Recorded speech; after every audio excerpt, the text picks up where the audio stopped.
Ayan, nagbabalik nga tayo. Nandito nga po tayo sa hindi po namin malaman kung nasaan po kami. No, pero utol, pero syempre, basang-basa yan, Starbucks.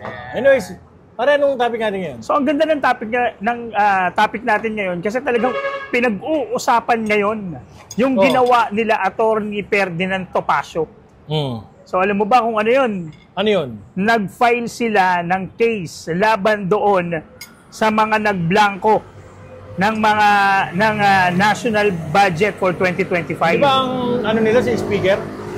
Oo, kumbaga parang hindi lang si speaker ngayon ang kinasuhan nila, kundi yung mga kasama nito.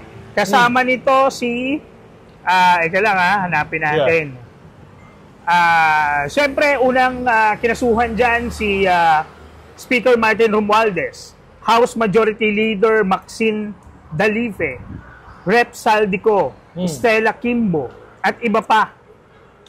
Hindi lang natin alam kung sino-sino pa yung mga kinasuhan na alam mo na.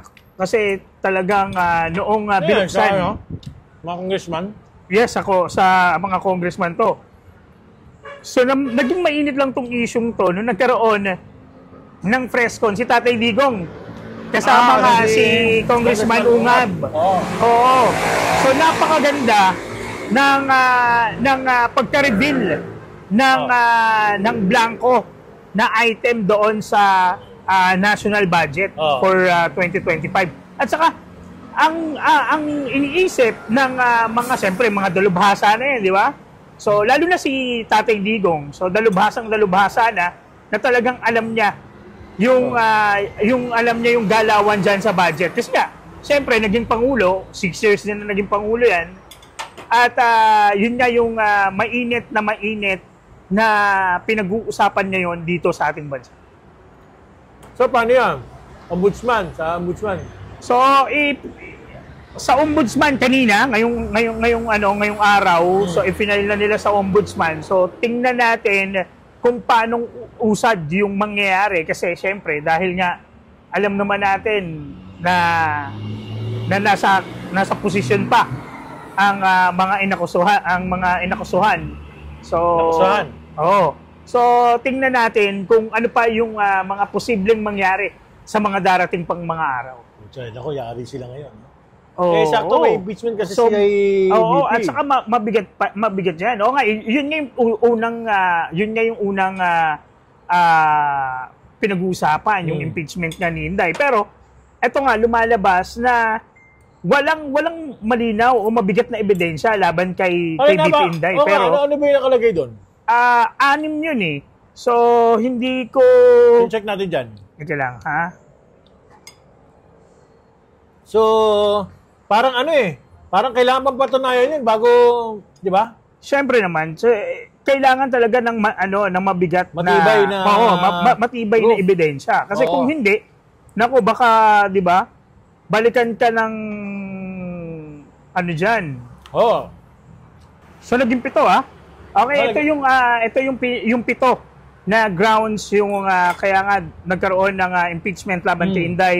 Contracting an assassin and floating the number of assassinate First Bongbong Marcos, First Lady Marcos, House Speaker Martin Romualdez as a public admitted by her in live broadcast. Ibig sabihin ito, kinuha talaga nila, ginamit nila yung live ni VP Inday para ipasok itong unang impeachment laban kay Inday. Yung isa dyan, di ba yung sinabi niya, pag namatay ako, balikan nyo si ito. Kumbaga parang nandiyan ba? Yun lang yung hindi, wala na yun. Video yun eh. So, pero ito yung pinaka-first. Sige. So, ito yung pangalawa, yung misuse and malversation, confidential funds and appropriations and appropriated to the Office of the Vice President and Department of Education. So, napakalinaw naman na sinasabi ng COA na walang anomalya na naganap noong secretary pa si VP Inday. Including distributing monetary gift to DepEd officials holding the procurement-related function.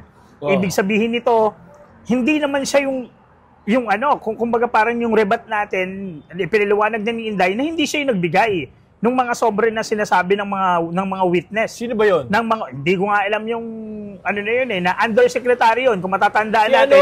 Si ano yun? Actually, panahon pa ni Pinoy yun eh. Si ano, yung Oo, babae. oo. Pero, eto nga nangyari, yung sa sobre. So, di ba sa Quadcom may umupo na witness na Yun nga eh. sinasabing binabayaran ng 50,000, something na ganyan. So, nakapasok din dito yon. Actually, Unexplained wealth and failing to disclose her properties and mga properties. interest in properties in her estate and assets and net worth SALN. Oh. So, isa rin yun. Oh. So, ngayon, isinama nila ngayon yun dahil hindi nga daw ma-explain ng dating ani Vice President yung wealth niya ngayon na bakit ganun yung pera niya, bakit ganito, bakit ganun. So, nasa kanila na to. Kumbaga parang siguro medyo sa nakikita natin, yun talaga yung tinarget no? Yung SALN ni kasi nga yung iba hindi talaga naka-declare. So, malaking questionable yun. Kaya siguro kaya ipinasok. Kutsa pare naman. Yung mga nag-aakusa, yun ang silipin nila, di ba? Ito yung panglima. Connecting with her involvement and extrajudicial killing of Davao Del Squad. Utang na. Di ba? Oo naman, Napakalayo. Ay Hindi, naman, sa tingin napakalayo. namin, yun yung sinasabi nila na kung may interest at pumatay yung iba, wag mo naman ibaling sa iba. Masyado namang... Di ba? Saka pare, kahit kayo, sa mga kung nanonood ho ngayon, iniwala ba kayong may kinalaman yan sa mga EJK? Oo. So, ito yung pang-anim, such are refusing to attend the SONA 2024 and appointing herself as designated survivor attending rallies urging Pres Bongbong So, yung Marcos sinabi niya, resignation depending fugitive Pastor Apollo Kibuloy among others. So, yun yung pang-anim. Yun yung dinagdag nila? So, Hindi pa. Kumbaga parang So, ibig dinagdag sabihin, lumalabas, nila yan. pati yung designated survivor, ano naman? Yes, ito yung pinakalas, yung diba? totality of the Vice President conduct, clearly displaying conduct, constitution, kumbaga parang pasok din to sa culpable violation of 1987 Constitution and graft and corruption. So, po, yung mga grounds kung titingnan mo, kumbaga parang maipasa lang di ba? So masabi lang. May masabi lang, kumbaga parang may maipasa lang so, sila papatunayan niya. Na yes. Yung kumbaga, sa EJK, malabo yan mga kapatid. Oo.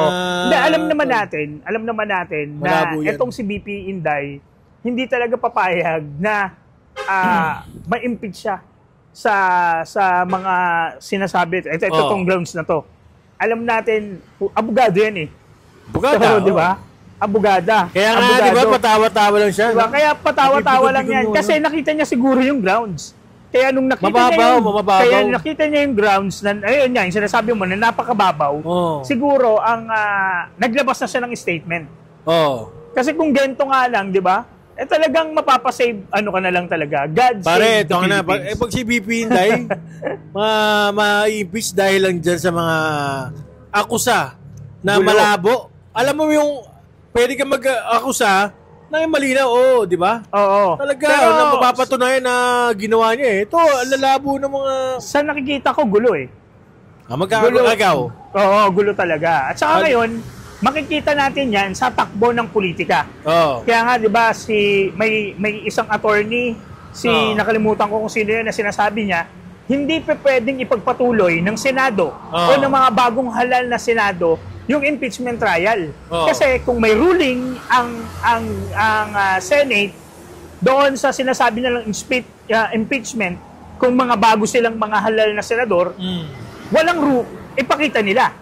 Yeah. Pero kung wala silang ruling, hindi pwedeng ipagpatuloy yung impeachment trial laban kay Inday.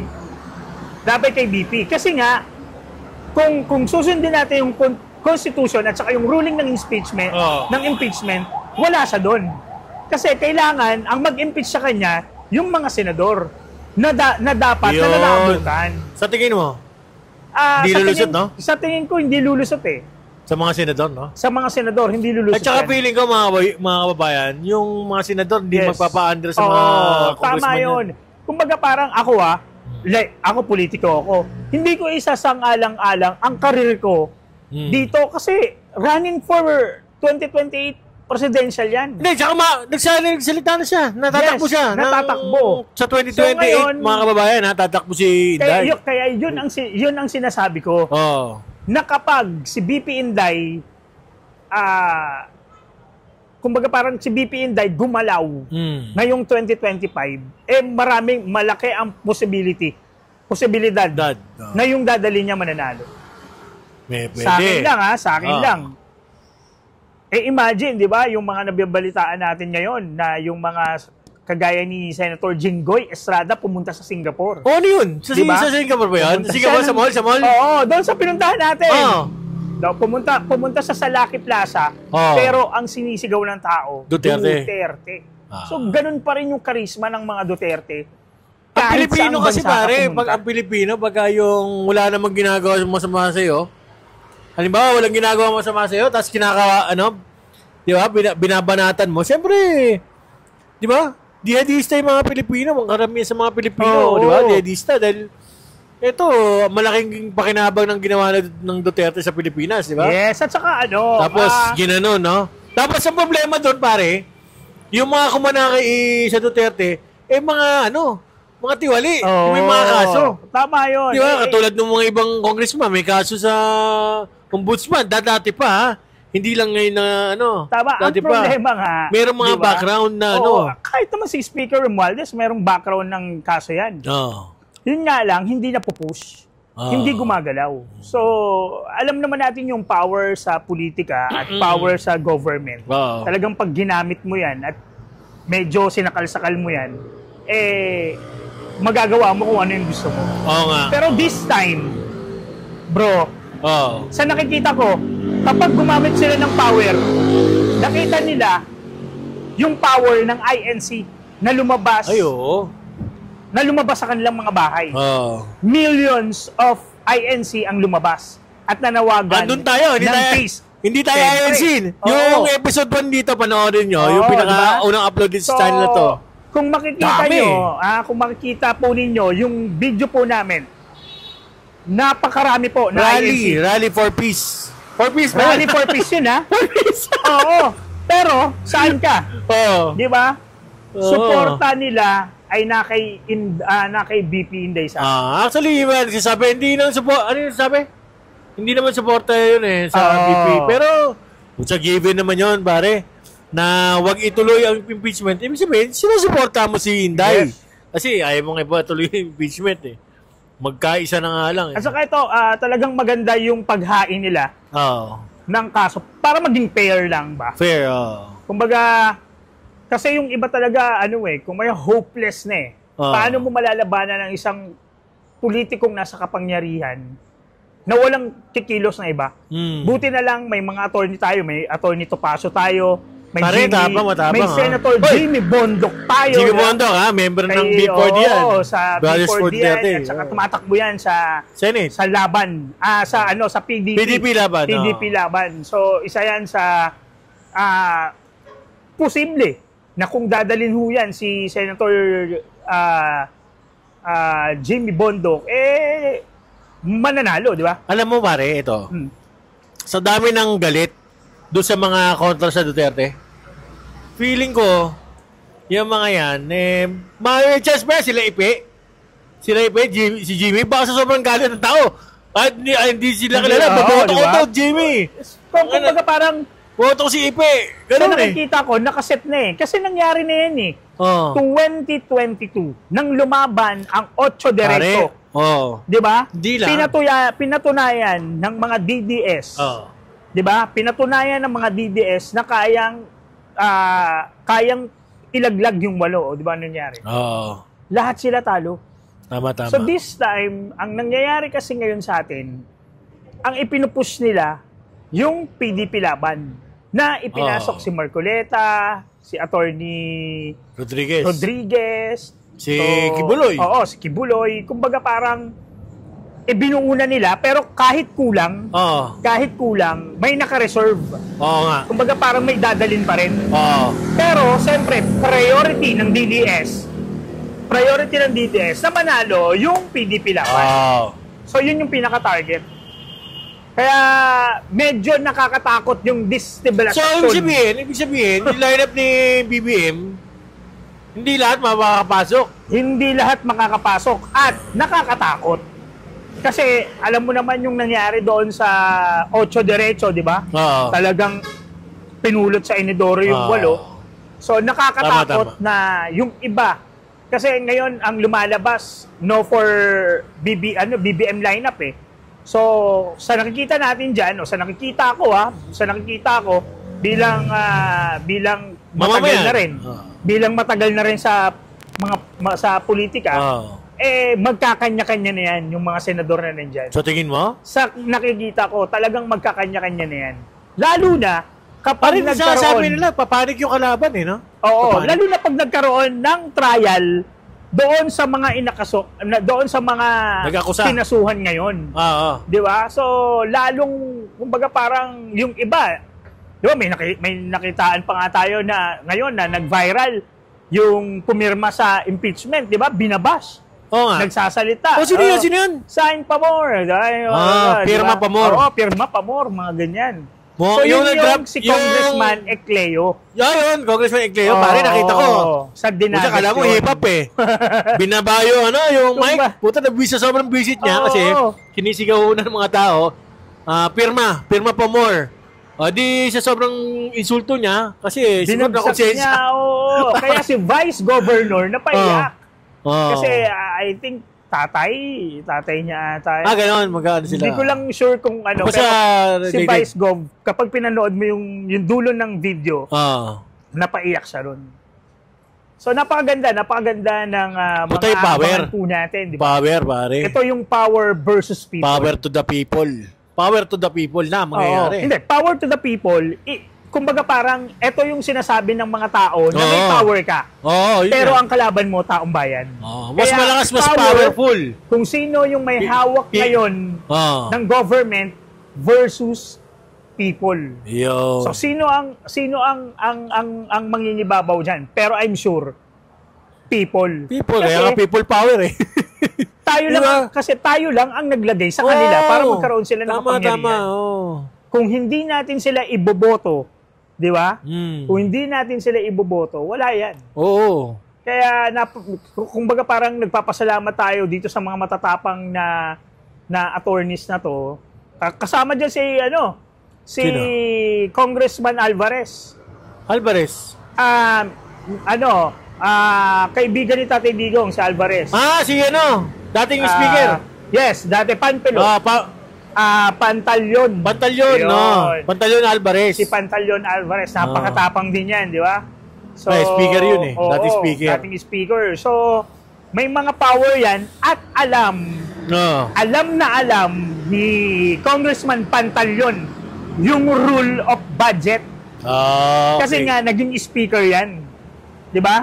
Ibig sabihin yan, lahat ng rules pagdating sa budget, sa national budget, alam ni Pantalyon Alvarez. Kasi dating speaker yan eh. So alam nila kung anong ginagawa doon sa budget. So ngayon, siguro, yung collaboration ni Topacio, ni Kong Alvarez, at saka ni Senator Jimmy Bondoc, medyo nagtugma, nabuo. Kaya nag-file. Supreme Court, after the Supreme Court, ibinaba sana umarangkada na yan, pare. Malay mo naman, di ba? Diba? Kasi punong-puno na yung mga... Kung maaalala natin, Senator Bong Revilla, inakusahan siya. Di ba? Inakusahan, nalinis niya pangalan niya, and again, acquittal. Walang kaso, hindi nagnakaw. Kumbaga parang... Pero, dahil sa ombudsman, na-hold siya. Baka mangyari din sa iba na kapag nakitaan ng grounds na pwedeng i-hold si Speaker Martin Romualdez, Congressman Estela, Congressman ako, Saldi ko, di ba? Tingnan natin. Tingnan natin.